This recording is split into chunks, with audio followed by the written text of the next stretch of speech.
Recuerda que el siguiente programa es clasificación B, para mayores de 14 años. Y en América, la vida hecha en mar.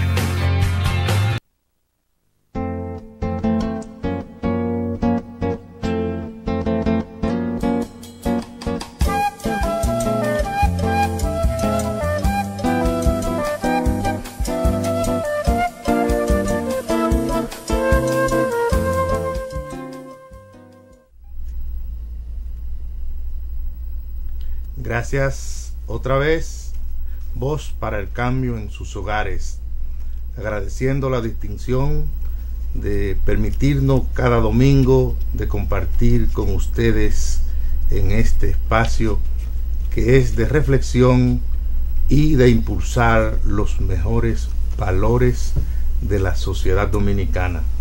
Hemos hecho un compromiso con ustedes y es el de en este año 2013 no tener límite para conjuntamente con ustedes analizar permanentemente la figura más trascendente de la sociedad dominicana, insistir con ustedes en la vida y obra de Juan Pablo Duarte, porque creemos que en la medida en que podamos acercarnos más a este ilustre dominicano, así podemos combatir el flagelo que hoy acorrala a la sociedad en la que nos ha tocado vivir.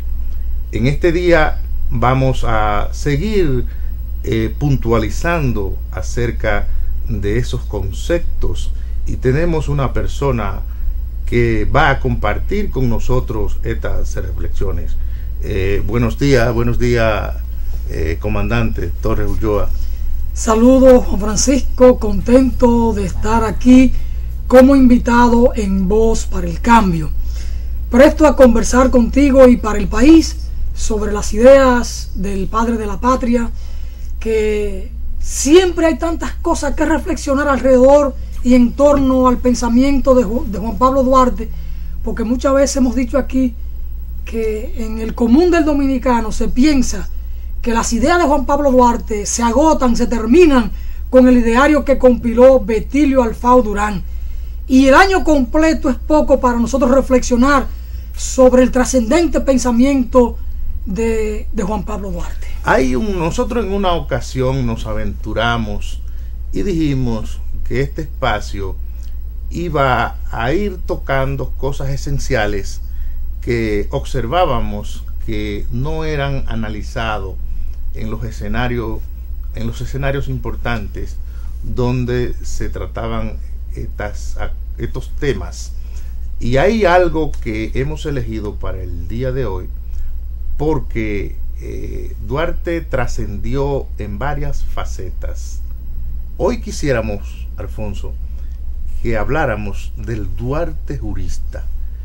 ¿Qué hizo Juan Pablo Duarte en este aspecto? Además de haber confeccionado un proyecto de constitución, ¿qué podemos aportarle a los televidentes sobre el Duarte jurista? Este es un tema de alguna manera, yo diría que novedoso en el análisis en la República Dominicana. Y no solo novedoso, sino incluso que en la República Dominicana a Juan Pablo Duarte no se le reconocen, aunque no se le niegan títulos académicos. Es de común aceptación que Duarte estudió filosofía. Pero cuando uno se adentra en el pensamiento de Duarte y en las opiniones de los otros sobre Juan Pablo Duarte, pero sobre todo en el propio pensamiento de Duarte, tiene que convenir en que en Duarte había un jurista de una recia formación. Y esto se confirma no solo en el pensamiento de Duarte y en ese proyecto de constitución al que tú aludías, sino además en otras referencias del propio Duarte y de otros historiadores. Por ejemplo, en el testimonio de Juan Pablo Duarte, 6 de septiembre del año 1844, cuando tiene que irse al exilio en Caracas, Venezuela, tanto el doctor Montolío como Manuel López Umiere, académicos en la Universidad de Caracas, abogados los dos, dominicanos ambos, pero radicados en Caracas, le piden a Juan Pablo Duarte que repase, que revise los conocimientos en el área del derecho para que tome un examen en la universidad y entonces que la universidad pueda investirlo con el título de doctor en derecho. A lo que Duarte contesta agradeciendo la estima, el reconocimiento, el afecto de estos dos académicos que están radicados en Caracas, Venezuela, pero que él, su alma toda, correspondían a la República Dominicana y que por tanto él no estaba interesado en ese momento de asumir, preparar el examen y tomarlo de derecho para pasar a ser catedrático en la Universidad de Caracas, porque esto requería incluso que Duarte asumiera la nacionalidad venezolana, cosa que Duarte jamás iba a consentir. Es decir, el dominicano de gloria más pura no iba a abandonar su nacionalidad por un simple ejercicio del derecho o por un trabajo en la Universidad de Caracas. Pero además, te puntualizo un elemento.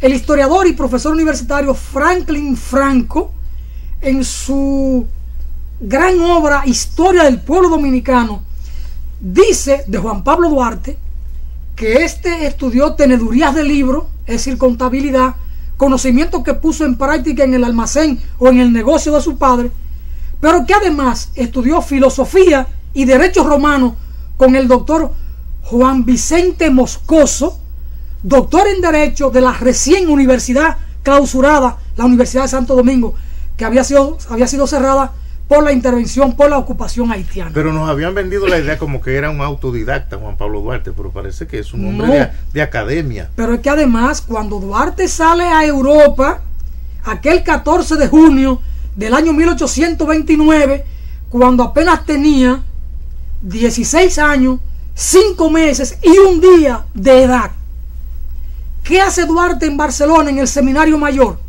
Estudiar filosofía y estudiar derecho. Filosofía y derecho. Es decir, Duarte es un joven que se formó en la ciencia jurídica. No solo que estudió derecho romano aquí con el doctor Juan Vicente Moscoso, según da testimonio el historiador Franklin J. Franco, y lo que Duarte escribe en sus apuntes, que los recoge Rosa Duarte, cuando José Gabriel García le pide escribir unos apuntes, unas notas de su vida y de la fundación de la República para que eso conste, cuando dice que le piden repasar los conocimientos en el área del derecho para tomar un examen. Es decir, él está diciendo, yo estudié ciencia jurídica, yo estudié derecho. Lo reconoce Franklin Franco, y además la mejor fuente, el mejor testimonio para conocer la conciencia jurídica, la formación jurídica, la profundidad del conocimiento jurídico de Juan Pablo Duarte está en su proyecto de constitución. Y ahí habría que analizar artículo por artículo ese proyecto para uno darse cuenta de la trascendencia de ese pensamiento jurídico, de esa formación jurídica de Juan Pablo Duarte. Bueno, pero ese es un tema que los tratadistas que han versado sobre la vida y obra de Juan Pablo Duarte, uno nota como que no son abundantes. Es decir, no ha sido tratado con la entereza que tiene el tema. ¿Te has encontrado con esa variante en las investigaciones? Bueno, sí me he encontrado con personas, con académicos, que dicen que Duarte no terminó ninguna carrera universitaria. Pero, ¿y terminar una carrera universitaria es lo que determina la conciencia o la formación de una persona? No. Uno tiene el caso de Dato Pagán, profesor eminentísimo de la Universidad Autónoma, y Dato Pagán era un autodidacta. O el caso del profesor Juan Bosch. Sí. Y como eso, hay muchísimos casos en la República Dominicana y en el mundo. Si bien la historia no registra que Duarte tiene un título de graduado en el Seminario Mayor en Barcelona o en la Universidad de Santo Domingo porque estaba cerrada y apenas tenía 16 años cuando se fue, pero está el testimonio de la historia y está la propia formación de Juan Pablo Duarte, que es el mejor mentiz a cualquier opinión que pueda emitir cualquier académico de estos tiempos revestido de una autosuficiencia. Yo me encontré en un debate el otro día, bueno, participé en un debate, en una conferencia con el sacerdote Pablo Mella, y él le regatea a Juan Pablo Duarte su formación académica. Ahí tuvimos, por supuesto, iba a decir un encontronazo, pero una diferencia en términos del enfoque, del análisis, porque yo sustento que Juan Pablo Duarte fue un jurista formado de los pies a la cabeza. ¿Podemos hacer una enumeración, digamos, de los aportes del Duarte jurista en la sociedad dominicana? Sí, cómo no. Carlos Marx establecía que por el año 1830, que es cuando Duarte está en Europa formándose, había trascendido y ocupado el interés de la opinión política de entonces el tema del constitucionalismo. Era lo que estaba en boga con todo lo que era el movimiento del Renacimiento. Y hablar del constitucionalismo implica una cuestión de derecho, porque no es un agrónomo el que formula una constitución para un estado naciente, no es un ingeniero químico, o no es un simple un matemático, un físico, no, porque una constitución es la ley suprema de una nación, es la ley de leyes. Entonces, eso no es una obra para un simple agrónomo, y no quiero desmeritar a los profesionales de las ciencias agronómicas, no, pero es claro que centrar su interés y su tiempo en elaborar una constitución como la que concibió Juan Pablo Duarte, y ahí podemos entonces entrar en el análisis, da una señal de la formación de jurista de Juan Pablo Duarte. Por ejemplo, en el año 1976, el doctor Pedro Troncoso Sánchez dicta una conferencia en San Cristóbal, Duarte constitucionalista, y ahí él analiza ese pensamiento de Juan Pablo Duarte. Más acá en el tiempo, en octubre pasado, octubre de 2012, el Tribunal Constitucional de la República Dominicana, una de sus primeras resoluciones es designar a Juan Pablo Duarte, o nombrar a Juan Pablo Duarte, o reconocer en Juan Pablo Duarte como el primer constitucionalista del país. Pero cuando uno entra en el análisis del proyecto de constitución de Juan Pablo Duarte, uno se encuentra con perlas fundamentales.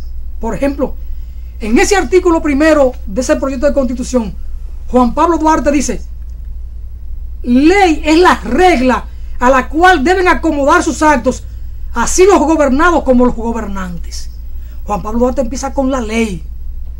La ley es la regla a la que deben acomodar sus actos los gobernantes como los gobernados. Es decir, una sociedad no puede funcionar al capricho de los ciudadanos. Es decir, reconoce la necesidad de una norma que regule la vida en sociedad. Ahí arranca Juan Pablo Duarte en su proyecto de constitución. Yo observo en tu análisis, Alfonso, que parece que hemos sido bastante limitados para reconocer esa gran hazaña de Juan Pablo Duarte, porque si la referencia que tenemos es la de Pedro Troncoso Sánchez en 1976 y ahora en estos días el del Tribunal Constitucional reconociendo al Duarte jurista, parecería que hemos sido ingratos y poco dispuestos a reconocer una obra tan inmensa como la que desarrolló el padre de la patria. Porque a Juan Pablo Duarte no se le ha estudiado debidamente. El poeta nacional don Pedro Mir, que era historiador, abogado, filósofo, maestro, en un artículo formidable que publicó en el año de 1973 a propósito del primer centenario de la restauración de la República, él aborda el tema de la constitucionalidad y aborda el pensamiento de Duarte como constitucionalista. Y Pedro Mir dice que lo trascendente en Juan Pablo Duarte es cómo Duarte confió en que era posible, a partir de la debilidad de esta sociedad, de este territorio y de la escasa población, del insuficiente desarrollo cultural, del insuficiente desarrollo económico, como Duarte consideró que había la posibilidad de proclamar una república libre, soberana e independiente. Y Pedro Mir dice, lo primero que no creían en esa posibilidad eran los haitianos, era el gobierno haitiano. Y dice, lo segundo que no creían en esa posibilidad eran las otras potencias del mundo, es decir, Francia, Inglaterra, Estados Unidos, España. No creían que este pequeño territorio podía ser libre. Y el genio de Duarte sí lo vio como posible. Pero además, los conservadores en la República Dominicana, los que detentaban el poder, que eran los terratenientes, no tenían luces, no tenían una visión para comprender y creer que este territorio tenía la posibilidad de erigirse en una nación libre, soberana e independiente. Ahí está la gran virtud de Juan Pablo Duarte, la visión que él tuvo, la confianza que tuvo en que era posible, en esa debilidad nuestra, en el orden del territorio, de la población, de las pocas luces, el poco desarrollo cultural, intelectual, del poco desarrollo económico de este territorio, erigirlo en una nación libre, soberana e independiente. Ahora, ¿qué es lo que ha pasado? Que los liberales en la República Dominicana no han estudiado adecuadamente a Duarte. ¿Qué dice don Pedro Mir? Que el Duarte que él conoció, el que el sistema educativo nacional le enseñó, era un Duarte apostólico, como si fuera un Cristo inalcanzable, y que todavía el adulto, él seguía viendo a ese Duarte, el Duarte que él recitó en las escuelas, porque él dice, nos lo pintaron como algo inalcanzable, y Duarte fue un libertador de verdad, dice don Pedro Mir. Ahora, a la clase conservadora no le interesaba presentar a Duarte como el gran libertador, porque era un hombre que podía despertar a este pueblo. Y en eso, una buena parte de los liberales coinciden con Pedro Mir, porque esa es una visión que se tiene. Ahora, yo siempre he dicho, no era dable ni justificable quedarse con esa visión o con ese pensamiento, sino que teníamos que ir al fondo a estudiar el pensamiento de Juan Pablo Duarte. Y para eso entonces hay que ir ¿a qué? A las cartas de Juan Pablo Duarte y a ese proyecto de constitución de Juan Pablo Duarte, porque ahí está su pensamiento anticolonial, su pensamiento antiimperialista, su pensamiento profundamente nacionalista y su pensamiento profundamente confiado de que era posible la libertad, la independencia de este territorio.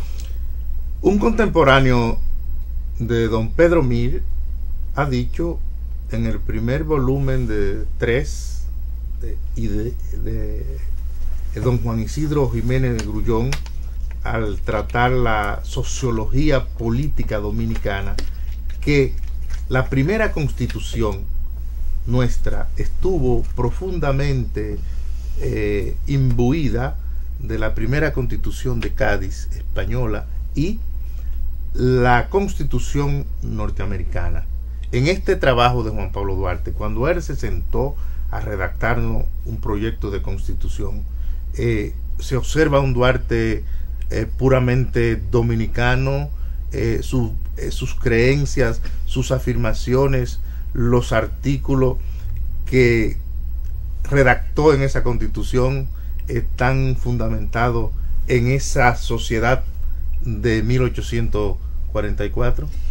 Es la idea que apuntaba al principio, que el propio Carlos Marx habla de que para esa época el tema desafiante y que movilizaba a los pueblos, que movilizaba la política, era el constitucionalismo. Es decir, estaban en boga las constituciones, la de Francia, la de Cádiz de 1812, una constitución liberal, para esa época democrática, una constitución para esa época revolucionaria, pero estaba la constitución de Estados Unidos, la de Filadelfia, una constitución afianzada en los derechos del hombre, afianzada en los principios republicanos, en los principios democráticos. Y Duarte, que al salir de aquí repito, el 14 de junio de 1829, sale con rumbo a Estados Unidos.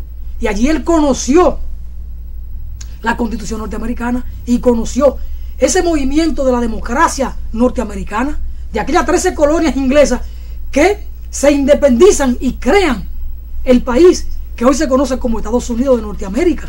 Pero además pasó por Francia, pasó por Inglaterra y se radica en España.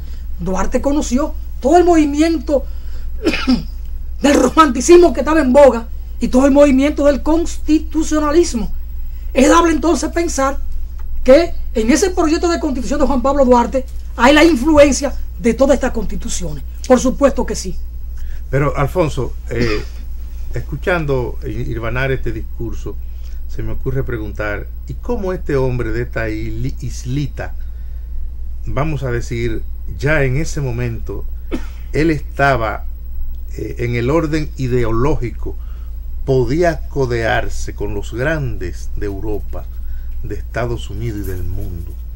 Es que Duarte conoció las ideas de Espronceda, las ideas de todo ese movimiento del liberalismo que estaba en boga, del nacionalismo. Un joven brillante. Aquí hubo alguien que dijo que uno de los que fue su maestro, creo que Manuel María Valencia, o Valverde, que si Duarte hubiese nacido en Europa, fuera un sabio.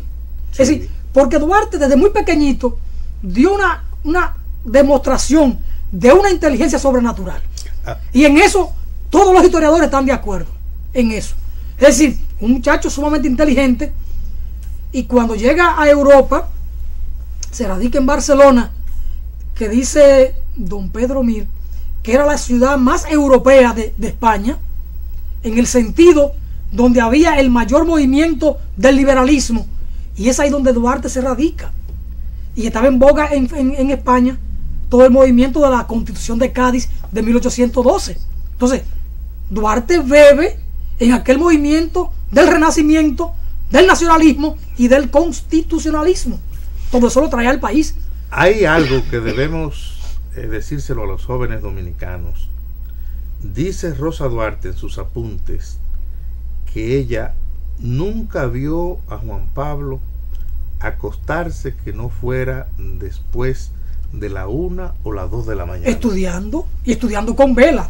Pero volviendo al tema del Duarte jurista y a su proyecto de constitución, yo te comentaba que Duarte en su artículo primero, y da una idea de la dimensión de este hombre como jurista, dice que la ley es la que da las reglas para que actúe el gobernante y los gobernados. Pero en el artículo número 2, Juan Pablo Duarte dice que para que esta ley sea considerada como tal y como ley dominicana, debe ser aprobada de conformidad a los procedimientos que deben establecerse. Es decir, debe ser votada por el organismo competente para hacer las leyes. Debe ser aprobada de acuerdo a un procedimiento que ella acuerde y de conformidad al derecho. Es decir, Duarte además aboga porque esta ley debe ser discutida y aprobada por el órgano competente, que debe ser el Congreso Nacional. Es decir, Duarte no deja cabo suelto. Cuando Duarte aborda el tema jurídico, lo aborda con una profundidad y con un alcance de mira que cuando tú lo lees, tú tienes que convenir que está ante un jurista de grandes luces, no está ante un improvisado, con toda y su juventud. Porque ¿de qué momento estamos hablando? De la redacción de este proyecto de constitución. Duarte tiene 31 años y apenas 2 meses.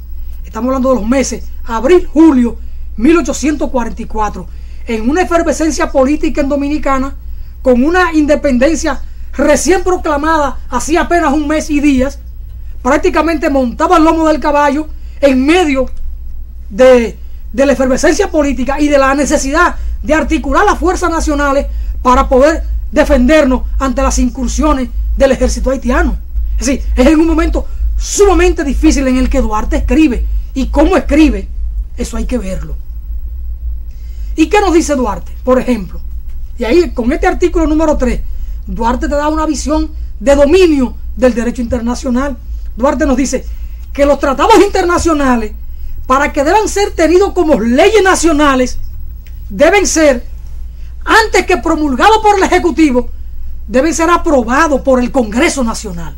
Es decir, la visión de Juan Pablo Duarte. Lo que hoy hablamos de las leyes internacionales que tienen una aplicabilidad en el plano nacional porque el Congreso la aprueba.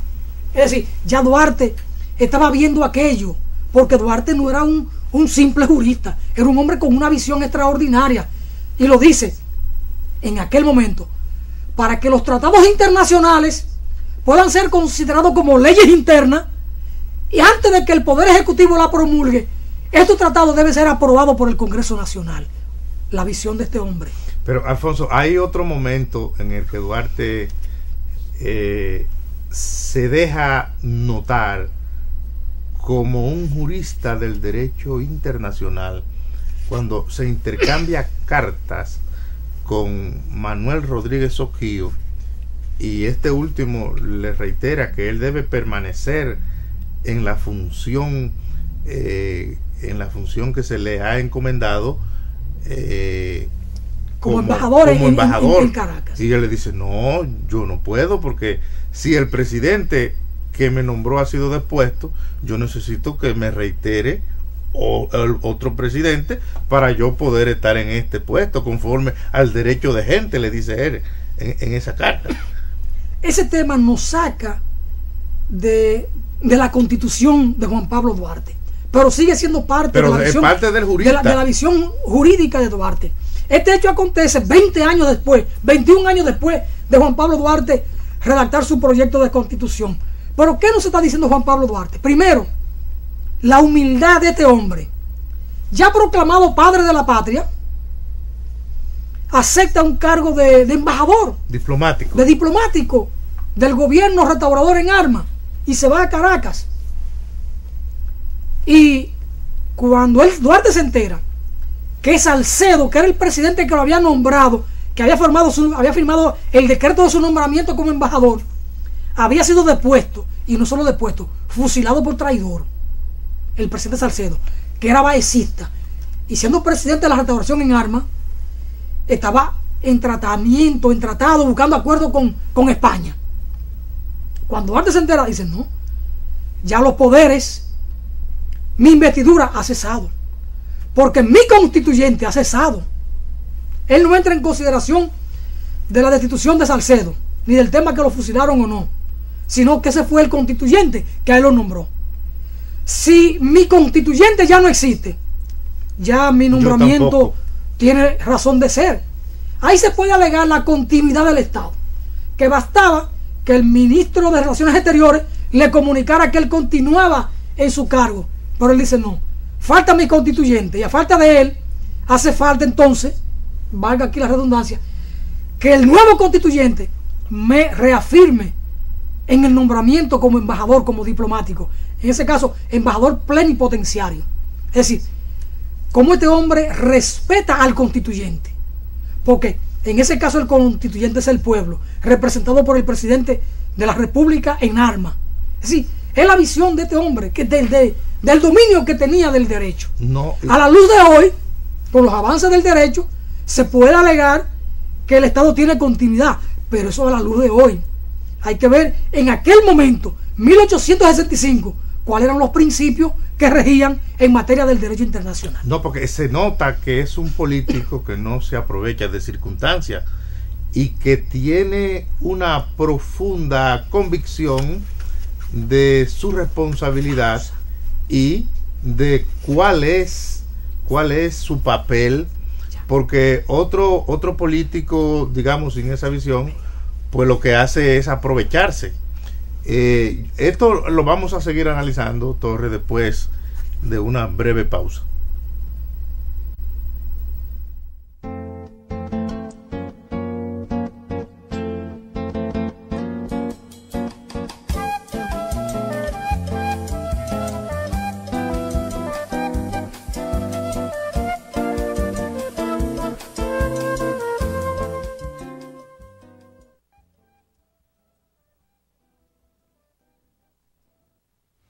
Cuando usted vaya a comprar o vender una casa, un apartamento o un solar, piense en Fel